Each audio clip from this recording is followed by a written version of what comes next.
8. आज पूरे 10 दिन बीत चुके थे, लेकिन अभी भी उसके कमरे से लगातार चिल्लाने की आवाजें आ रही थीं। ऐसा लग रहा था कि वो कभी ठीक होगा ही नहीं। मुझे जब इस बात की खबर मेरे दोस्त से मिली तो मैं सीधा उस गांव चला गया जहां यह भयानक हादसा हुआ था। मैंने वहां जाते ही सीधा बोला कि मैं ठीक कर सकता हूं इसे। वहां मैंने देखा कि सारे लोग रो रहे थे। उसके परिवार के लगभग हर लोग यही चिल्ला रहे थे कि आखिर उसको क्या हो गया है, वो हमसे बात क्यों नहीं कर रहा है। थोड़ी देर में मैं वहां गया और इतनी सारी नकारात्मक ऊर्जाओं को देखकर मैंने बस इतना कहा कि उस श्रापित इंसान के दरवाजे को अभी खोल दो, शायद वो ठीक हो जाए। सब लोग मेरी तरफ घूर कर देखने लगे। ऐसा लग रहा था मानो मैं कोई भगवान बनकर वहां चला गया हूं। जब मैंने खिड़की से झांक कर देखा तो एक और नजारा था जो हद से ज्यादा दिल दहला देने वाला था मेरे लिए। आशीष अपनी दोनों आंखों में पूरी तरीके से पेंसिल को घुसा कर बैठा हुआ था और वो बार बार बोल रहा था कि मुझे यहाँ पर खेलना है, मुझे यहाँ पर खेलना है। उसकी आंखों के सामने कई सारी चीजें पड़ी हुई थी जो बच्चों की थी। वो आदमी पागलों की तरह उससे खेले जा रहा था। ये करीब 35 साल का इंसान रहा होगा। उसका नाम आशीष था। सब लोग जोर जोर से चिल्ला रहे थे कि कोई आशीष को बचा ले, कोई तो बचा ले। इतना ज्यादा खौफनाक नजारा था कि मैं उसे लगातार देखता ही रहा कि तभी किसी घर के मेंबर ने आकर यह पूछा कि तुम हो कौन और आखिर खिड़की खोलकर लगातार ऐसे देख क्यों रहे हो। उसके इस सवाल को सुनकर मेरे चेहरे पर एक अजीब सी मुस्कान आई और मैंने कहा कि मेरा नाम है अर्श और मैं एक एग्जॉर्सिस्ट हूं। उन्होंने कहा कि बहुत सारे लोग इसे सही करके जा चुके हैं। जो लोग इसके पास से गए हैं उसने उन्हीं की लाशों को अपने कमरे में रखा है और किसी को अंदर भी नहीं आने दे रहा है। कम से कम 4 लोग इसे सही कर चुके हैं, लेकिन जो भी बाबा या तांत्रिक इसे सही करने आता है वो वहीं का वहीं मर जाता है। कि तभी मैंने कहा शायद वो जो बाबा और तांत्रिक आते होंगे वो इसे सही करने आ रहे होंगे, इसी वजह से इसे अभी तक ठीक नहीं कर पाए।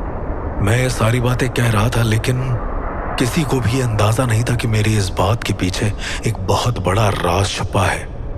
थोड़ी देर में आशीष के पापा आते हैं और सीधा मुझसे पूछते हैं, क्या तुम जानते हो कि मेरे बेटे के अंदर किस तरह की आत्मा है, किसने प्रवेश किया है उसके अंदर, क्या तुम उसे ठीक कर सकते हो। मेरे चेहरे पर बिल्कुल शून्य भाव थे। कुछ जरा सा सोचा मैंने और फिर मैंने अचानक से कहा, काश मैं तुम लोगों को ऐसे ही बता पाता इस एंटिटी के बारे में। काश तुम लोग पहले ही समझ जाते कि ये कोई साधारण आत्मा नहीं है जिसे किसी भी तांत्रिक, किसी भी पंडित या किसी ओझा को बुलाकर झाड़ फूंक करवा के सही कराया जा सके।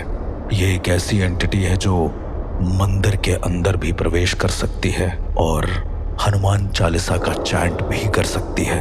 इस भयानक आत्मा का नाम है Munja. Welcome to the real ghost encounters with RJ Arsh. कहानियों की इस दुनिया में आपका स्वागत है। कई सारी कहानियों को सुना हमने, कई सारे घटनाक्रम को देखा, उसकी संभावनाओं पर कभी नजर नहीं डाली। तो चलिए मैं आपको एक ऐसे सफर पर ले चलता हूं जो आपके सोच और संभावनाओं के परे है। Real ghost encounters with RJ अर्श।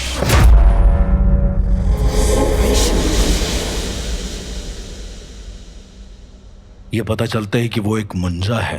सारे लोग परेशान हो गए। आखिर मुंजा कैसे जा सकता है? एक छोटे बच्चे की आत्मा, वो भी इतनी ज्यादा भयानक कि वो बड़े बड़े तांत्रिकों को अपने कब्जे में कर ले, कि वो उसे निकलने भी ना दे। सवाल बहुत थे सबके मन में और सब शायद यही इंतजार कर रहे थे कि मैं इसके आगे कुछ तो कहूं। देर तो बहुत हो चुकी थी, इसलिए मैंने अपने हाथ में रखा हुआ वो रुद्राक्ष पकड़ा और कहा, इस मुंजा को बांधने के लिए हमें अष्टमहावक्रम की क्रिया करनी होगी, वो भी जल्द से जल्द। कि वहां खड़े एक इंसान ने कहा, पर उस क्रिया से होगा क्या? और क्या मुंजा अपने आप बाहर आ सकता है? क्या कोई बच्चा सच में खेलता हुआ बाहर आएगा, या तुम भी और तांत्रिकों की तरह मारे जाओगे? मैं मुस्कुरा दिया, क्योंकि being as a paranormal expert ये मेरे लिए बहुत आम सी बात था सुनना। डाउट तो हर किसी के होते हैं। मैं मुस्कुराया और तुरंत अपनी हाथ में पकड़े रुद्राक्ष को देखकर शुद्ध मंत्रों का उच्चारण करने लगा। कुछ ऐसे भी मंत्र होते हैं जो आत्माओं की ऊर्जा समझने में सहायक होते हैं। लगातार 21 मंत्रों के उच्चारण के बाद मैंने अपना हाथ सीधा उस खिड़की पर रखा जहां से आशीष का खून में लथपथ चेहरा लगातार मुझे देखे जा रहा था। 2 मिनट बीते होंगे कि अचानक से आशीष बच्चों की तरह चिल्लाने लगा, जोर जोर से। वो कहने लगा कि मुझे मारो, मुझे मारो, पर इस आदमी को यहाँ से हटा लो, चाहे कुछ भी हो जाए। वो अपने सारे आसपास पड़े खिलौनों को पकड़कर जोर जोर से चिल्लाने लगा। उसने कहा कि अगर ये यहाँ से नहीं गया तो वो अपना सर पटक के वहीं जान दे देगा। पर ताज्जुब की बात ये थी कि वो ऐसा कर नहीं पा रहा था। उसने बहुत कोशिश करी पर वो खुद को हर्ट नहीं कर पा रहा था। करता भी कैसे? महर्षि पुलत से रक्षा मंत्र जो स्वयं सिद्ध होते हैं, उस मंत्र का उच्चारण करके मैंने उसके सामने जो रख दिया था।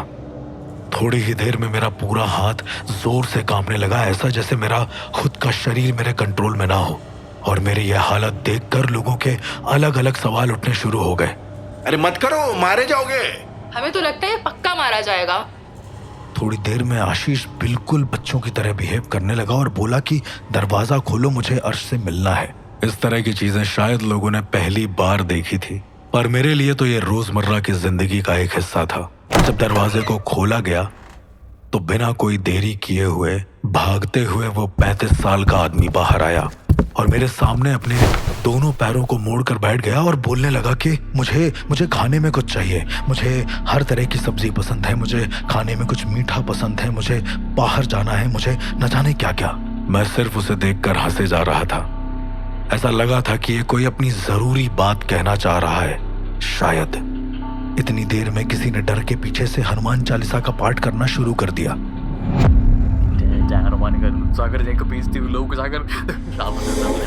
कहते हैं कि कोई आत्माएं ऐसी भी होती हैं जिन पर किसी भी मंत्रों का फर्क नहीं पड़ता। मैंने जैसे ही सुना कि कोई हनुमान चालीसा जैसा पवित्र उच्चारण कर रहा है, मैंने तुरंत उसे रोकते हुए कहा, रुक जाओ, इससे कोई फायदा होगा नहीं। तुम्हारे किए गए सारे मंत्र इस पर विफल हैं, क्योंकि ये मुंजा है। जितनी देर में मैं उसे रोक पाता, मेरे सामने बैठे आशीष ने खुद एक बच्चे की आवाज में हनुमान चालीसा का उच्चारण करना शुरू कर दिया। एक आदमी जिसकी उम्र 35 साल है, वो आदमी एक बच्चे की आवाज में हनुमान चालीसा का चैंट कर रहा है। जय कबीर सत्य लोक बजागर राम दूत और तुलित बल धामा। ये गूंज उस पूरे घर में उठ रही थी और मानो जैसे आज पहली बार हनुमान चालीसा से डर का माहौल आ रहा था।